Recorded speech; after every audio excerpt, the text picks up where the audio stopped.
The cold winds of the north blew over Winterfell, whispering stories of war, honor, and blood. But in this version of the tale, young Arya Stark's path took a different turn, one not shaped by shadows and death, but by steel, oaths, and the proud weight of knighthood. Arya never met Jaqen H'ghar.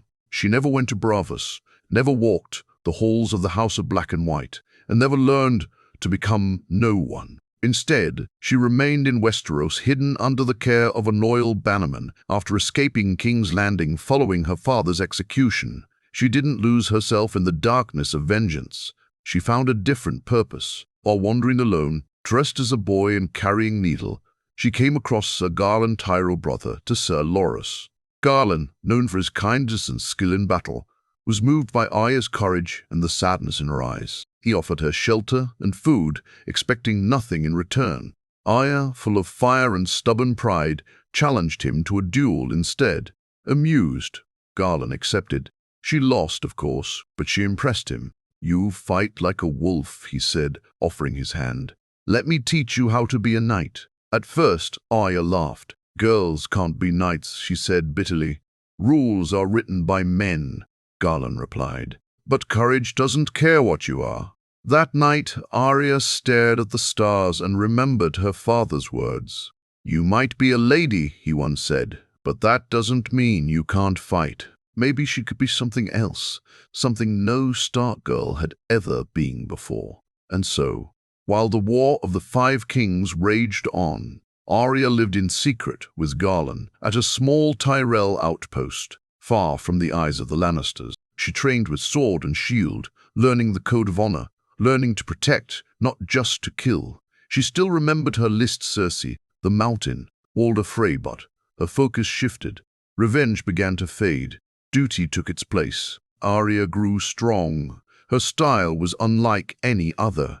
She didn't fight with the weight of a knight's armor, but with the grace of a dancer and the speed of a wolf. She became known among the soldiers as the Wolf Knight, even though no one but Garland knew her true identity. Years passed. Then came news that shocked Arya to her bones.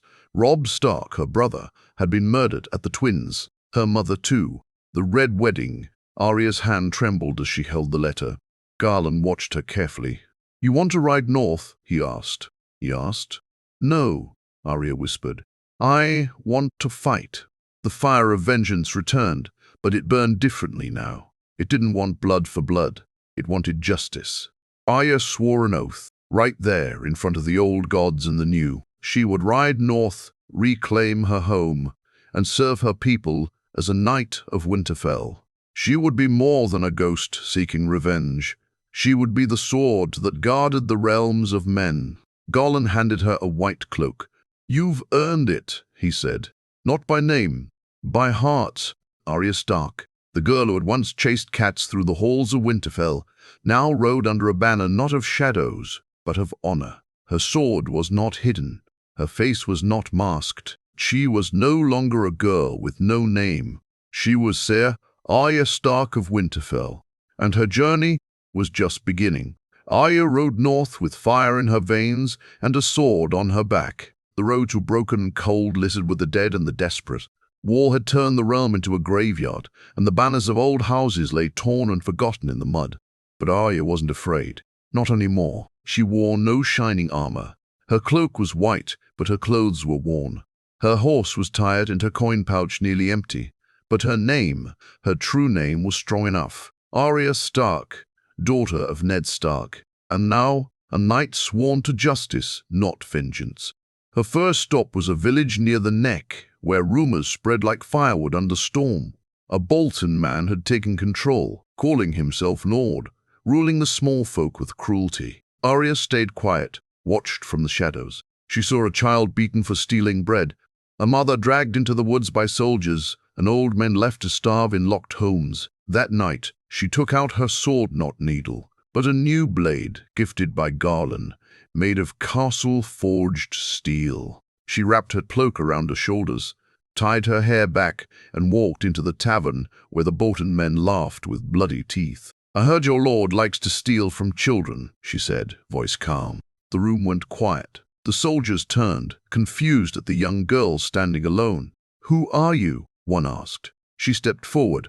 "I'm the wolf you forgot, and I don't forgive." They laughed for a moment. Then she moved. Her sword danced like smoke and snow. She didn't fight like a knight from songs. She fought low, fast, deadly. She broke knees instead of shields, cut throats instead of banners. One by one, they fell cruel men with cruel hearts. In the morning, the village woke to silence. The Bolton flag was burned, the Lord tied to a tree, weeping. Arya gathered the people. "You are free now," she said. "Winterfell still remembers you." An old woman wept and kissed her cloak. A young boy asked, "Are you a knight?" Arya looked at him and nodded. "I am."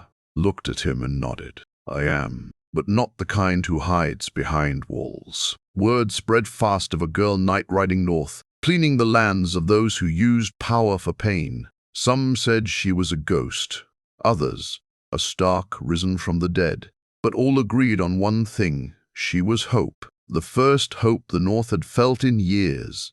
By the time Arya reached Moat Cailin, she was no longer alone. Farmers, orphans, old soldiers all followed her, not for glory, but because she made them believe that justice could still live in the North. At Moat Cailin, she faced her biggest challenge yet. The stronghold was held by 100 Bolton men, commanded by a brute named Ser Violin, known for burning entire families to root up rebellion. Arya rode to the gates with her ragtag army behind her. The men laughed when they saw her, this little girl in a white cloak and dirty boots.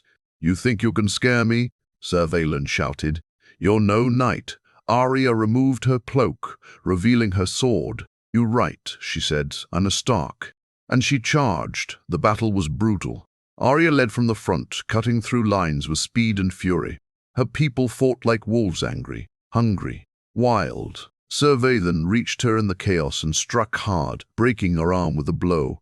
But Arya didn't stop. She fell to one knee, rolled beneath his swing, and drove her blade into his gut. Then she looked him in the eyes. "For Rob, for my mother, for the North," she twisted the blade. By nightfall, Moat Cailin belonged to the people again.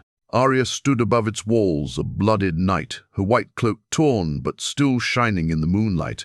The North had its sword back, but Arya knew the real battle waited ahead. Winterfell, where Ramsay Bolton ruled with her home wrapped around his filthy hands, and she was going to take it back. Snow fell heavier as Arya stood on the walls of Moat Cailin, her injured arm wrapped in blood-soaked cloth. She didn't flinch. Pain meant nothing now. The cold, she welcomed it. This was the North, her land, and Winterfell, her true home, was still in the hands of monsters. Ramsay Bolton, the name alone made her jaw tighten. A bastard who wore her brother's crown, a sadist who hunted women for sport, and worse, he called himself Lord of Winterfell. Every day he sat in her father's chair was an insult carved into her soul. Her people needed a Stark. Arya had no banners, no knights in golden armor, but what she did have was loyalty, the kind that couldn't be bought, the kind that grew in snow and blood. The villagers she freed now rode with her. Farmers, thieves, old soldiers, mothers with fire in their eyes. They didn't need horns or drums. They followed a girl in a torn white cloak with a sword that never rested. Word reached her before the snowstorm. Ramsay had heard of the Wolf Knight and laughed, and laughed. He even sent her a message delivered by a boy with one ear missing. "A gift from Lord Bolton," the boy whispered. In the sack was a wolf's head. Not a dire wolf, but still, a warning. Arya stared at it, then threw it into the fire without blinking. "He thinks I scare easy," she said, tying her hair back. "Let him keep thinking that." She didn't attack Winterfell like a knight would. She hunted it. At night, her people slit through the woods around the castle. They took out supply lines, burned carts, poisoned food stores. Arya herself crept into the outer villages dressed as a washerwoman, listening, learning, mapping every guard rotation, every secret tunnel, every weakness. Inside Winterfell, people began whispering, "The Wolf Knight is real. She's here. Starks walk again." Ramsay laughed at first, then grew angry, then afraid.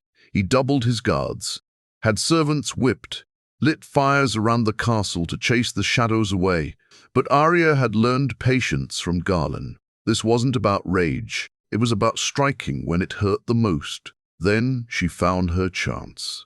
A feast. Ramsay was planning a celebration, flaunting his power, mocking her brother's death. Arya smiled coldly. "Let him drink," she said. "Let him dance. Let him think he's already won." The night of the feast, Arya entered through a forgotten tunnel, once used by her brother Jon to sneak outside. Her white cloak was gone, replaced with a black one. Her sword was wrapped in leather, her movements silent as a snowflake. Inside, Winterfell was lit with fire and foul music. Ramsay sat on her father's chair, drunk on wine, barking orders, laughing. He wore a fur cloak stolen from a dead lord, and on his table lay a dire wolf's pelt grey and familiar.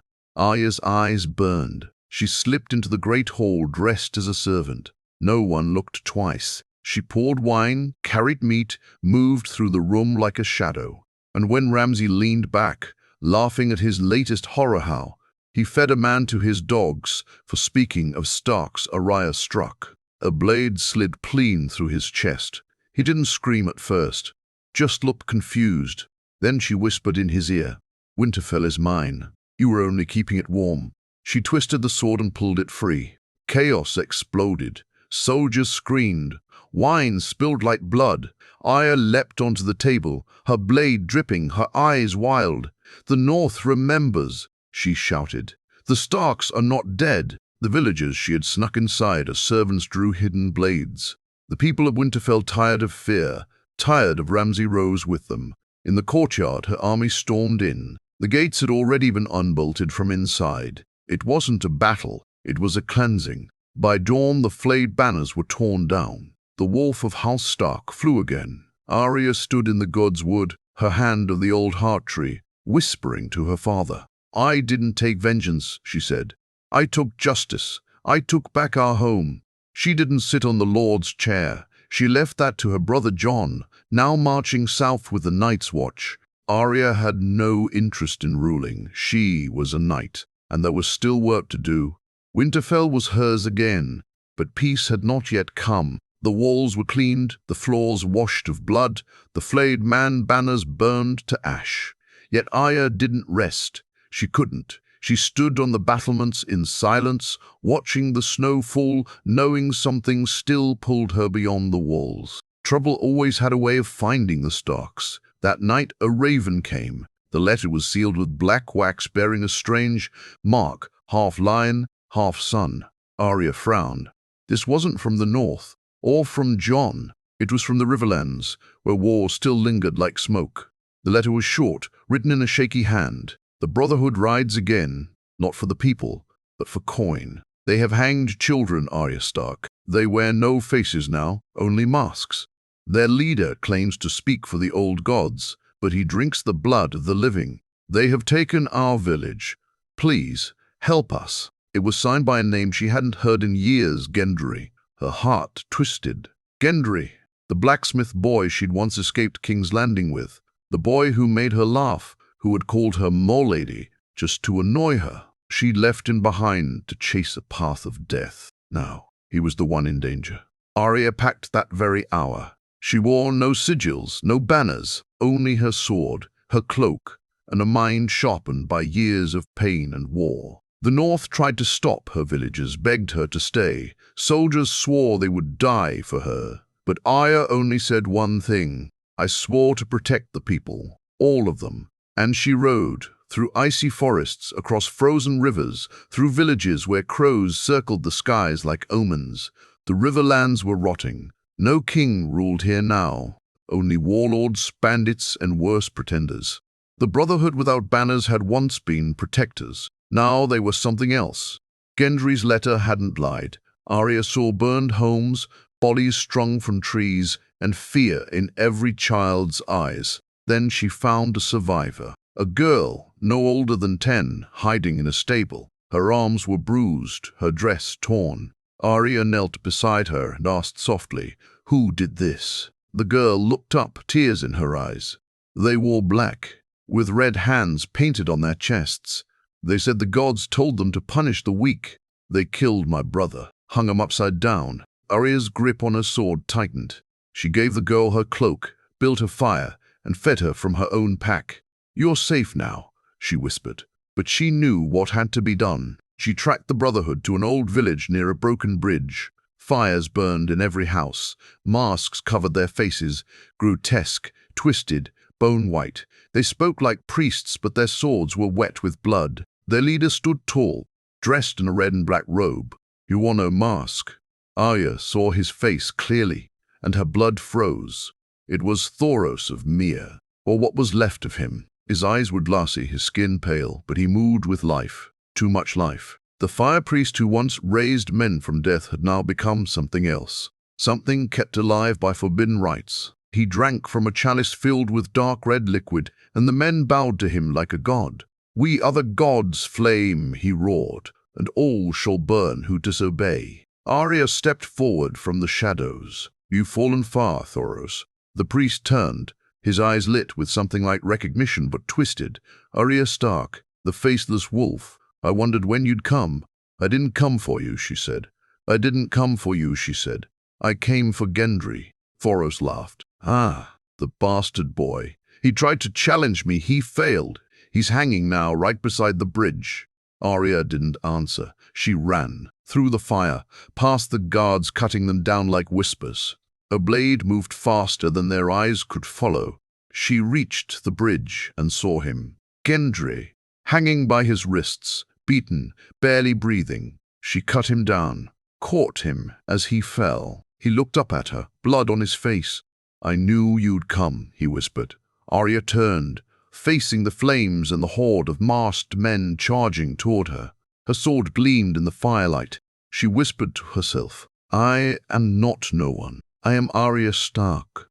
I am a knight of the North." And she charged. The fire roared behind Arya as she stood between Gendry's broken body and the masked horde charging at her. She could barely hear her own breath, only the thundering of boots, the clash of steel, and the chants of those twisted followers. Blood for the fire! Burn the non-believers! They moved like animals, wild and unthinking. But Arya, she was ice, cold, focused. The first man lunged at her with a spiked mace. She ducked low, swept his legs, and drove her blade through his gut before he even hit the ground. The next came with twin axes. She sidestepped, slashed across his neck, and used his body to block two more. The blood sprayed, but she didn't blink. This wasn't just survival. This was rage, righteous, burning rage. Behind her, Gendry coughed weakly. He was still alive, but barely. She had to finish this fast. The horde slowed now, afraid. She stood alone, blood dripping from her sword, eyes like shadowed steel. "You call yourselves holy," she spat. "You murder children and worship a corpse." Thoros stepped forward. His skin was sickly, and the fire in his cup glowed an unnatural red. He smiled like a rotting god. "We are reborn in fire, girl. Just like you. You left death behind, and now pretend to be a knight." He raised his hand, and his followers roared behind him. "There is no justice, only sacrifice." Arya raised her blade. "Then start with me." Arya raised her blade. "Then start with me." They rushed. But this time she didn't fight alone. A horn blew loud and strong. From the woods behind came the sound of galloping hooves and howling wolves. Arya looked back in shock. Stark banners. Real ones. Jon. He rode at the front with Ghost by his side, blade drawn, black cloak flapping behind him. The men of the Night's Watch and Northern Loyalists crashed into the Brotherhood like a hammer. Arrows flew. Steel clashed. Wolves tore through masked zealots. Arya let out a breath, but didn't stop. She turned back toward Thoros, who was retreating into the flames. "You run now," she shouted. He turned, still grinning. "I already burned once, girl. I'll rise again." She chased him into the burning village.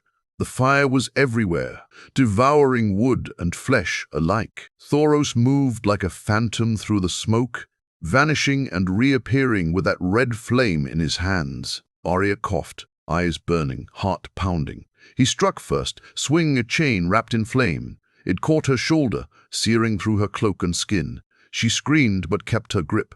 Pain was nothing now. She had bled more than this in the dark halls of war. He came again. This time, she ducked under and stabbed up into his ribs, but he didn't fall. He laughed. His blood was thick and black, like tar. "I cannot die," he whispered. "Not while the fire drinks souls." Arya stepped back, thinking fast. Then she saw it, the chalice, the cursed cup he drank from, the source of whatever kept him walking. She ran toward it as he screamed, "No!" He tackled her mid-run, slamming her into the dirt. His hand closed around her throat, her vision blurred. "You could have been a god, Arya. You had death in your blood. But you chose honor instead." Arya's fingers scraped through the dirt, found a shard of glass from a shattered lantern, and drove it into his eye. He howled and fell back. She rolled to her feet, grabbed the chalice and hurled it into the fire. It shattered. The flames roared, and Thoros collapsed, his body twitching, then still. The red light in his chest flickered and went out. Arya stood over him, panting, smoke rising around her. Her shoulder burned, her throat ached, but she was still standing, and she had ended a monster. Outside, the last of the Brotherhood had been cut down or scattered. Jon rushed into the burning house and pulled her out before the roof collapsed. She didn't say anything, just looked at him with tired, grateful eyes. Later, as Gendry recovered, Arya sat alone by the river, her blade resting across her lap. Jon approached. "You didn't have to come," he said softly. "Yes, I did," she replied. "The North isn't just castles and walls, it's people. If I wear this cloak," she touched the edge of her white knight's cloth, "then I fight for all of them, even the ones who've already lost everything." Jon nodded. "You're not just a knight, Arya. You're what we needed all along." But Arya wasn't listening anymore. She was staring south, because she knew evil didn't stop in one village. There were darker things moving, and Arya Stark wasn't done yet. Arya didn't rest long after the battle. Gendry healed slowly. Jon returned north to hold Winterfell, and the Riverlands tried to rebuild. But Arya, she was already preparing for the next storm, because something about Thoros's words haunted her. "You left death behind, and now pretend to be a knight? What does he mean?" At night, she dreamed of the house of black and white, of faces she never wore, of death that still followed her, even though she'd walked away from it. She had chosen the path of light, but the shadows hadn't let go. Then came the stranger. She found him one morning, just outside a burned village on her way south. A man in black robes, standing over a pile of graves.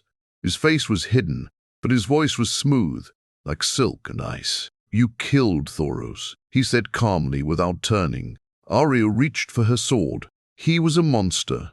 Is that your judgment to make, knight?" the man asked, finally turning. His face was pale, too pale, like it was carved from wax. "Do you think abandoning the many-faced god frees you from his gift?" Arya froze. She knew that voice. Jaqen H'ghar. He hadn't aged. He looked exactly as he did the day he left her in Bravos. Only now, there was something colder about him, emptier. "I'm not one of you anymore," she said. "I chose my own path." He walked toward her slowly. "A debt is still unpaid, Arya Stark. You took from the Hall, you trained, you learned, and then you walked away." "I didn't take anything," she snapped. "I left the coin. I left the name." "You left alive," Jaqen said darkly, "and no one leaves alive." Arya tightened her grip on her sword, heart pounding. "Then come for me." He didn't attack. He smiled instead. "I won't, but she will." Arya didn't understand until she looked behind him.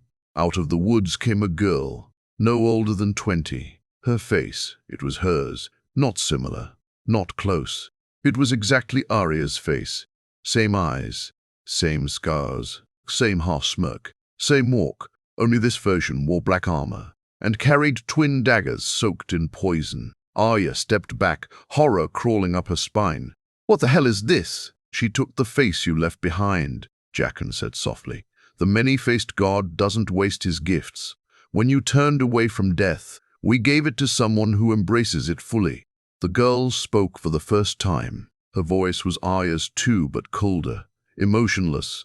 "I am the true Arya Stark now." "No," Arya growled, "you're nothing but a shadow." But the assassin laughed, and yet the assassin laughed, and yet the world will believe me. They will follow me. When I kill in your name, they will praise you, and when I bury kings, they will blame you. Arya drew her sword, furious. "Then I'll kill you myself." But Jaqen raised a hand. "Not yet. She has one task first." "What task?" Arya asked. Jaqen leaned in closer, voice like a dagger in the dark. "She's going to King's Landing." Arya's blood ran cold. "Who's her target?" He smiled. "The Queen." Arya's mind spun. King's Landing was fragile, rulerless after Cersei's fall, barely holding together under new alliances. If someone assassinated the Queen, chaos would explode. War would start again. And with a face like hers doing the killing, every house would blame House Stark. She grabbed her horse and turned south, fast. She had to stop her. She had to stop her. She had to kill her, before her own shadow destroyed everything she had bled for. The night rode through rain and mud, hunted now not by enemies, but by herself. And the question burned in her mind. Can I truly be a knight if I must kill the ghost I left behind? The gates of King's Landing rose before Arya like a wound carved into the land. The city was broken, scarred from years of war, betrayal, wildfire, and fire-breathing dragons. But something darker crept through its alleys, now something quiet and deadly. Her, the false Arya, the girl with her face, her voice, her history, and now, her mission: assassinate the Queen in Arya Stark's name and let the world fall into chaos. Arya slipped into the city like smoke. No banners, no cloak, just a hood and her sword. The streets were crowded with beggars, whispers, and fear. The Queen Rhaenys Targaryen, the dragon without fire, had taken the throne through fragile peace. She ruled wisely, but she was young, unprotected. And Arya knew how easy it was to kill a queen, because once she almost did. She made her way to the Red Keep, using tunnels long-forgotten paths she had memorized as a child on the run. She passed the halls where her father had died, the stairwells where her sister had cried, the very floor where Sandor Clegane once stood between her and monsters. Now, she was the one chasing a monster. She found her first clue in the servants' quarters. A dead maid. No blood. Just a single coin placed over her eyes. The mark of the many-faced god. The assassin was here. Arya moved faster. She reached the throne room just before dusk. The Queen stood before the Iron Throne, not sitting on it, just staring, as if still unsure whether she deserved it. Arya remembered that feeling. Power never fit comfortably on good people. And then the other Arya appeared. She dropped from the rafters, silent as a cat, twin daggers drawn. Her face, Arya's face, was calm, focused. She stepped toward the Queen like a shadow. Arya acted on instinct. She leapt between them, steel ringing against steel. The Queen screamed, stumbling back as two Aryas clashed in the middle of the throne room. Guards rushed in but froze, uncertain which one to strike. It was chaos. Steel flashed, blades whirled, and for a terrifying moment, it looked like Arya was fighting her own reflection. "You're faster than I expected," the assassin whispered, pushing against her blade. "And you're dumber than I feared," Arya growled. They circled each other like wolves, one raised in honor, the other in death. They fought not just for a life, but for the truth of who deserved the name Arya Stark. "I'm stronger," the assassin hissed. "I never hesitated." "I don't feel." "That's your weakness," Arya replied, her voice cold. "You're empty." Their swords clashed again. The assassin landed a cut across Arya's ribs, but Arya didn't back down. She remembered every face she'd spared, every soul she'd protected. Gendry, Jon, the people of the Riverlands, her own family. She wasn't fighting for revenge anymore. She was fighting for the future. With a sudden move, she disarmed the assassin, flipping her to the ground and driving her sword inches from her throat. "Do it," the assassin whispered. "Finish. Be who you were meant to be." But Arya didn't move. She looked down at the face that was hers, the girl who could have been her in another life. Her hands trembled, not with fear but choice. I am not no one, she said. I am Arya Stark of Winterfell. I decide who lives and dies. And you don't get to wear my face. She struck not to kill, but to rip the mask free, and beneath it was nothing, a hollow face, a blank, eyeless skin. The assassin gasped, twisted, and then crumbled to ashburn by the very death magic that gave her form. Jaqen had sent a ghost, a cursed imitation, and now it was gone. The guards finally moved, swords drawn, but the queen raised her hand. No, she said. She saved me. Arya stood bloodied, breathless, but alive. I didn't come to save queens, she muttered. I came to stop war. Rhaenys looked at her. Then help me keep the peace. Stay. Arya shook her head. I don't belong in thrones and courts. I belong on the road, where shadows still walk. She turned to leave, but paused at the doors. If anyone ever wears my face again, burn it. And she vanished into the night one last time. But now, not as a Stark hunted by vengeance, not as a girl trained by death, not even as a knight, but as something more, a protector, a ghost of justice in a world still learning to heal.